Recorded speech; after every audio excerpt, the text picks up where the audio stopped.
All right, second section of 5-2. At the top is your homework, the 8 problems. That's also on Google Classroom.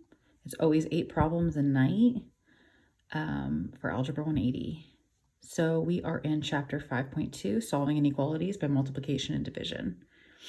So just like adding and subtracting last section, now we're just multiplying and dividing.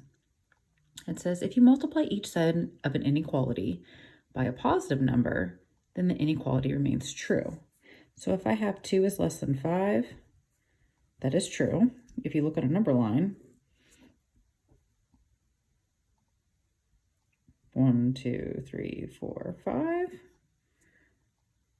2 is less than 5.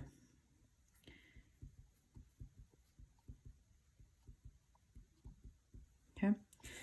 If I multiply both sides by positive 2, because it says we multiply by a positive number, what happens? We get 4 is less than 10, and that remains true. It says if you multiply each side of an inequality by a negative number, the inequality symbol changes direction. So if I have 2 is less than 5, they want you to change the direction. So if I multiply by a negative 2, I get negative 4 is less than negative 10. Well, that's not true. Negative 4 is actually greater than negative 10. So they want you to flip the inequality sign to make it true, because we flip the inequality sign when we multiply or divide by a negative, because the number line flips when you go from positive to negative or negative to positive. So the inequality symbol changes direction now when you multiply or divide by a negative. So this is important to know when solving these problems. This is a negative sign right here. You can't see the very small space between. It says solve negative 3/7 r is less than 21. Graph the solution on a number line and state 2 solutions. All right, so if I have negative 3/7 r is less than 21, I'm going to multiply both sides by negative 3 over 7, or negative 7 over 3. So this is going to turn into a 1r. And we said when we multiply or divide by a negative, the sign is going to flip. Well, 21 divided by 3 is 7. 7 times 7 is negative 49. So my solution is any number greater than negative 49 will make this statement true. So let's try it. Number greater than negative 49. 1. So states 2 solutions. 1. Okay, what else? 10. Sure. Let's try it. So if I put 1 in here, is this true? Is 1 times 3/7 or negative 3/7 less than 21? Yeah, that's true. If I substitute in 10, is that less? Well, 7 goes into 30 about 4 times with 2 left over. Is 4 and 2/7 negative less than 20? Yeah. So there's so many answers you could pick. That's why it's an inequality, because there's so many. Inequality by division. So just like we did here, there's multiplication, but division, it would be the same thing, because division and multiplication are essentially the same thing. If you divide by 2, it's the same thing as multiplying by a half. So you flip the inequality sign when you multiply or divide by a negative. It says if you divide each side by an inequality, so let's do like 6 is less than 10. If you divide each side of an inequality by a positive number, then the inequality remains true. Yeah, 3 is less than 5. If you divide each side of an inequality by a negative number,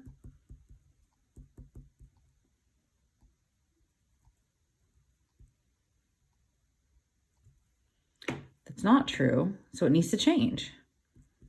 Negative 3 is actually greater than negative 5. So when we multiply or divide by a negative, we have to flip the sign. So here, how do we get t by itself? Whatever is not t needs to be removed. So t is less than 8/60, which you can reduce that to 4/30, which you can reduce that to 2 over 15, or you can make it a decimal. They want you to graph the solution. Oops, I didn't graph it up here when it asked me. But make sure you graph your solution. So solve each inequality, graph the solution on a number line.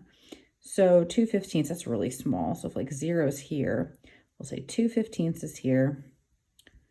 And we were greater than it, but not equal to. Okay. Here, we need to get d by itself by dividing by -7. So when we divide, we have to flip the sign. 7 goes into 14 twice, it's negative. And 7 goes into itself once, so -21. If I were to graph it, you could just put whatever your number is right here, and you are equal to it, and you're greater. Okay. All right. Next line. It says, example, a National Honor Society at MHS wants to raise at least $500. So that's your total. Each student earns 50 cents for every quarter of a mile. Okay, in the walkathon, how many miles do they need to walk? It's a set up the equation. So if $500 is your total, okay, well, it says you need at least that much. So you want to equal it, but you can also be greater. Okay, and then it says it's 50 cents for every quarter of a mile. So we'll say Q, quarter of a mile. It says how many miles they need to walk. So it's 50 cents for every quarter of a mile. Or you could say that if it's 50 cents for a quarter of a mile, then it's $1 for half a mile. So then it's $2 per mile. And you want to get at least 500. So you could solve it like this, then do the math later, or say, all right, 50 cents per quarter, which is $2 per mile. Then you divide both sides by 2 and say, okay, 2 goes into 50. 2 goes into 5 twice, be 25, 250. So that means you have to walk 250 miles or more because you want to make more money. Okay, it wouldn't be less. You wouldn't make that as much if it was less. But you could have done it this way and you would have got a bigger amount and then had to divide it by 4 to get miles. Okay, so just make sure you're paying attention to what it's asking. All right. Example, solve for x. Assume that a is a positive number. So these are getting a little more challenging than what you're used to. So if I had to get x by itself, how do I get rid of a? Divide both sides by a.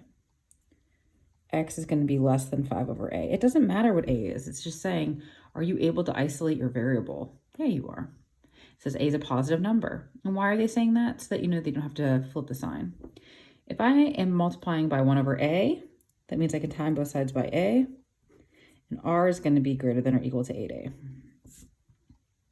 They want you to solve for x. So, well, this should have been an x if it was an r. So assume the r's are just x's. How do I solve for x? I divide both sides by a. A is positive, so we don't need to flip a sign. However, though, we're going to flip the sign because we're going to flip the equation. X is less than this. So this is your answer. So we got rid of a, cleaned it up, we rewrite it so x is on the left. Here, we need to get rid of, oh, it's a negative a. Because it's a negative a, now we have to flip the sign. And you can just put the negative off to the side if you want. Here, consider x, r, whatever. How do we get rid of 2 over a? Multiply both sides by a over 2. So it's going to be r is greater than or equal to 8a over 2, which is the same thing as 4a. If you need to stop, rewind at any time, go ahead. All right, x needs to be by itself, so we divide both sides by negative a. Well, it's a negative, so the sign flips.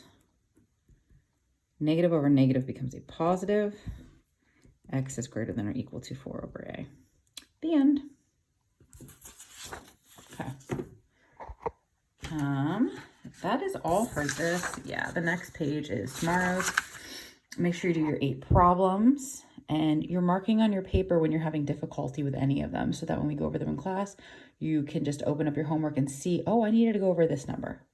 Okay, if you have any questions, please email me.